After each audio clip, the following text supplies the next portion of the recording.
die vakansie wat voorlê.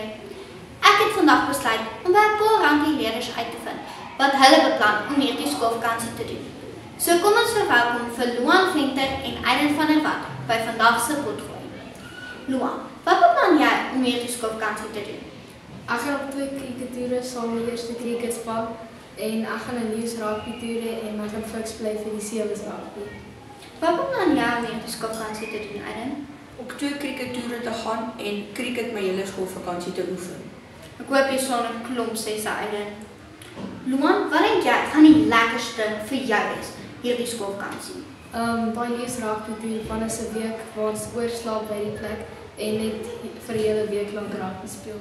En jy, Aiden? Super tof cricket, want ek sien uit om saam met my vriende lekker saam te speel.